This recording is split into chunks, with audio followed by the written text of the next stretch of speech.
Bismillahirrahmanirrahim. Assalamualaikum warahmatullahi wabarakatuh. Halo teman-teman, bertemu lagi dengan saya Darmansyah. Di sini saya akan menjelaskan tentang psikoanalisis klasik oleh Sigmund Freud. Ya. Pernah nggak sih teman-teman ngerasa nggak bisa ngatasin konflik batin dengan baik? Dan ujung-ujungnya malah bikin masalah makin rumit. Yang akhirnya kebiasaan ini sering bikin kita nggak bisa menghadapi masalah. Ya. Dan akibat lainnya adalah kita jadi sering stres, ngerasa nggak berdaya gitu, dan bingung kenapa kita punya sikap begini gitu. Nah, sebenarnya masalah seperti ini itu udah pernah dijelasin sama seorang ahli psikologi asal Austria yang bernama Sigmund Freud. Ya, di video ini saya akan menjelaskan tentang psikoanalisis klasik yang dibawakan oleh Sigmund Freud itu. Nah, sebenarnya siapa sih Sigmund Freud ini gitu kan? Nah, Sigmund Freud ini dia lahir di Freiburg, itu salah satu daerah di Austria.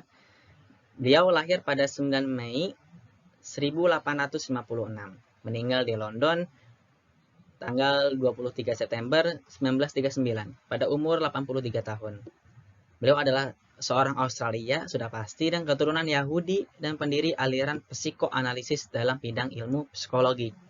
Sebagai anak cerdas dan selalu mendapat nilai tertinggi di kelasnya, beliau melanjut pendidikan ke Fakultas Kedokteran di Universitas Wina pada tahun 1881. Semasa kuliah, dia terlibat dalam berbagai penelitian di bawah arahan profesor fisiologis bernama Brooks. Nah, pertanyaan besarnya, apa sih yang dimaksud dengan psikoanalisis itu gitu kan? Nah, jadi menurut Sigmund Freud itu, manusia itu pasti punya pikiran, perasaan, keinginan, dan ingatan yang tidak kita sadari. Nah, yang artinya kita itu punya alam bawah sadar gitu. Nah, psikoanalisis ini percaya bahwa semua tingkah yang kita lakukan itu berasal dari alam bawah sadar kita. Jadi kita suka ke orang gitu kan, suka makanan ini, nggak suka makanan itu, kita benci, kita cinta gitu kan ya. Kita pengen ngelakuin ini, melakukan itu semuanya didasarkan pada alam bawah sadar kita. Itu menurut Sigmund Freud dalam psikoanalisisnya.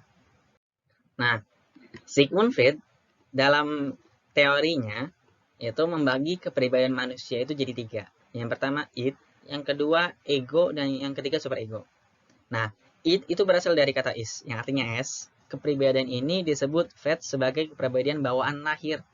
Di dalamnya terdapat dorongan di dasar pemenuhan biologis guna kepuasan bagi dirinya sendiri. Karakter khas pada aspek ini adalah tidak adanya pertimbangan logis dan etika sebagai prinsip pengambilan keputusan lebih sederhana. Id berwujud pada gambaran nafsu, hasrat seksual, dan perasaan superior. Nah, jadi id ini itu sifat alamiah seorang manusia gitu. Jadi pengen tidur, capek, pengen makan, berhubungan badan segala, itu namanya id tanpa memedulikan pandangan orang lain. Nah, itu sebut id. Yang kedua yaitu ego. Nah, aspek keberadaan ini terjadi akibat pengaruh yang ia dapatkan dari apa yang terjadi di dunia atau di lingkungannya. Ciri khas dari aspek ini, ego mengatur id dan juga superego untuk pemenuhan kebutuhan sesuai dengan kepentingan kepribadian yang terlibat. Artinya, berbeda dengan id yang hanya mementingkan diri sendiri, ego merupakan aspek yang mementingkan keperluan lebih luas, tidak hanya dirinya. Nah, kalau id tadi kan kita nggak mandang pandangan orang lain. Nah, kalau ego itu sesuatu yang pernah kita alami gitu. Misalkan semasa kecil kita dulu kita dilarang untuk ini, dilarang untuk itu gitu kan. Misalkan orang tua tuh nyuruh, misalkan kalau makan pakai tangan kanan gitu kan ya. Itu namanya ego. Yang terakhir itu super ego. Nah, super ego ini itu aspek kepribadian yang satu ini akan lekat kaitannya moral atau nilai kehidupan. Karena super ego berisi tentang batasan untuk membedakan mana yang baik dan yang buruk. Dengan kata lain, super ego memiliki peran penting untuk menjadi penengah antara id dan ego. Ia menjadi penyekat dari sinyal yang dikirimkan aspek id serta memotivasi ego untuk melakukan hal yang menjunjung moralitas. Gitu. Nah, jadi kalau super ego ini itu sifat yang dia dipengaruhi oleh moral-moral gitu. Ya. Misalkan hukum-hukum atau ini gitu kan, adab-adab. Nah, itu super ego gitu. Nah, kita ibaratin itu sebagai orang pemacu kuda gitu. Nah, kudanya ini itu id gitu kan. Super ego itu dia orangnya gitu kan. Nah, ego itu kita kekangnya gitu.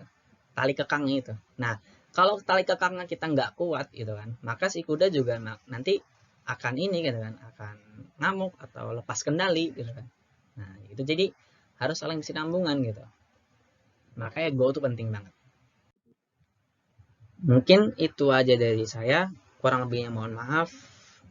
Saya ucapkan terima kasih. Wassalamualaikum warahmatullahi wabarakatuh.